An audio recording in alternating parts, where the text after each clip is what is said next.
YOB will be reading from Robear and the Reaper by Tim Stegaheis, where a series of metaphysical misadventures leads to a years-long search for the king of the necromancers. Enjoy.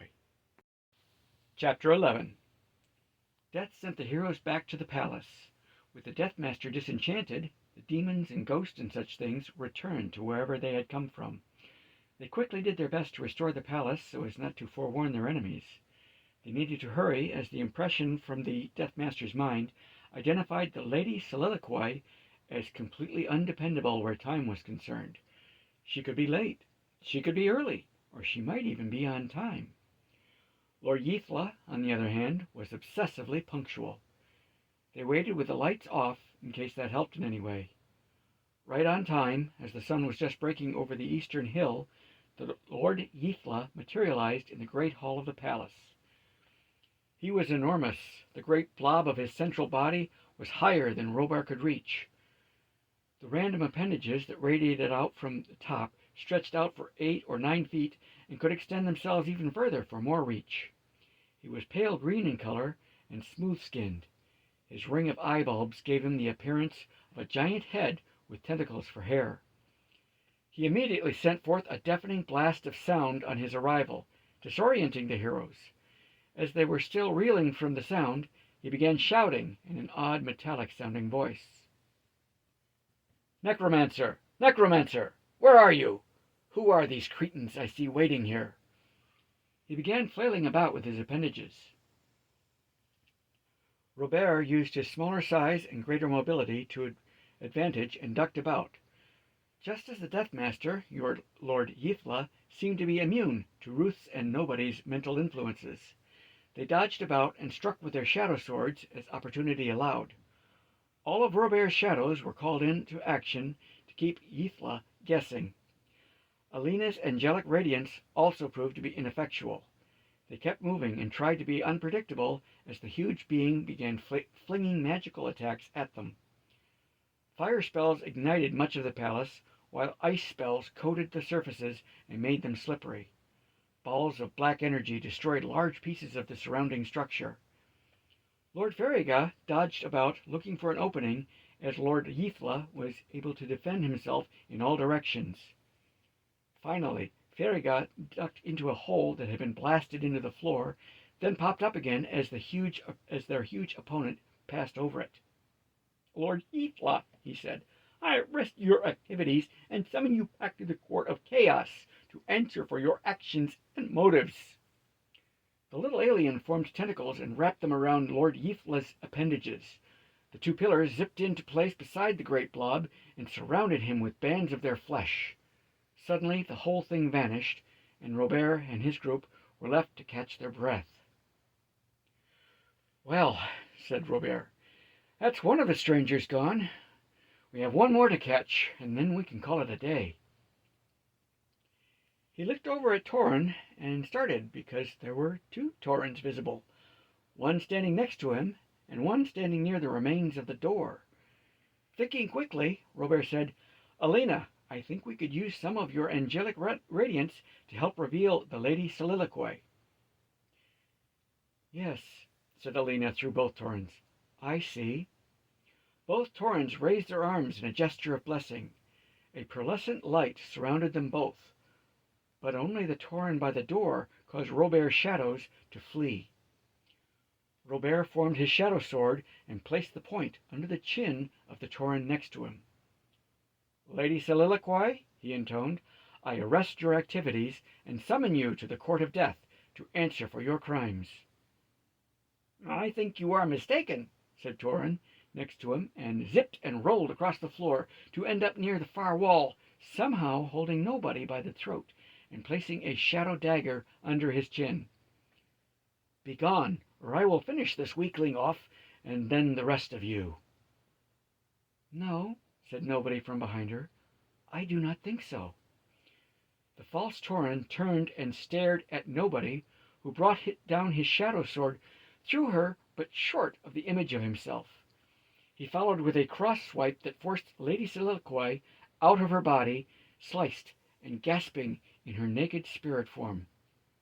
Her spirit and body both took on a strange form, being like an insect, a snake, and a woman combined. It must have been her natural shape. Several of Robear's shadow demons seized the surprised spirit and whisked her off to Death's office. The image of Nobody reshaped itself into one of Robear's shadow demons. "Thank you," said Nobody. "We have defeated her." "You're welcome," said the demon with a bow. "But I think you defeated her. I was just a decoy." "As long as she is defeated," said Nobody, "it doesn't matter who played what part." Morketh, Jareth, and Bash shook the hand of the demon and congratulated Nobody. Robear and Torn each took an arm of the now empty body of Lady Soliloquy, and they all gated to the space just outside the door of Death's building. A Scratch Reaper was waiting for them and ushered the group, minus the empty body, into Death's outer office. Lord Ferriga was there with his two helpers. Sir Chancery was also present. They were questioning Lady Soliloquy about the nature of Lord Yfla and his relationship with the Death Master. Without her body and powers, she broke down and described how she and the Lord Yfla had plotted to empower the mortal who dreamed of becoming the Death Master and controlling life and death on Earth. Once he was powerful enough to displace the Reaper and become the new Death, Yfla would destroy the Death Master's soul and take over the body to become the god of death, with the Lady Soliloquy as his partner. She suspected that he planned to destroy her too, but was confident that she could outmaneuver him and survive. She had meant to use Dr. Van Buren as a tool to that end. The two beings would go on through the eons, controlling death and outwitting their enemies. Once she had said all that she would, Death had them return her body to her. Lord Ferriga and his helpers then took her away, and the job was done. "Well," said Sir Chancery, "that's done." "Aren't you feeling tired?" inquired Death as he rested an invisible hand on the knight's shoulder. "Well, yes," said Sir Chancery. "Are you saying that it's my time?" "Yes, I'm afraid so," said Death. "I've made some extensions for you so you would be here for the end, but now it is time to go." "May I be allowed to say farewell to my friends?" asked Sir Chancery. "Of course," responded Death. "You have served the purpose of death well. It is the least I could do to thank you." He waved his sleeve, and John Dugan and the rest of the team that had been still on the ship were there. Sir Chancery shook hands all around and thanked them warmly. John looked lost in his despair. "What am I to do with you gone?" he asked. "I have made arrangements with the Pope that you are to remain with the team as long as they continue to serve the Church," said Sir Chancery. "There are still many unholy abominations that the Pope would like to see dealt with if death will continue with our friends here."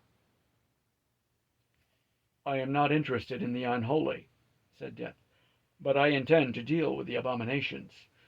John is welcome to stay on the team until it is his time to pass away." Mama's spirit joined them then. Torrin came forward and cried openly at losing Sir Chancery. "You have been so much like a father to us," she wept. "Who will lead us now?"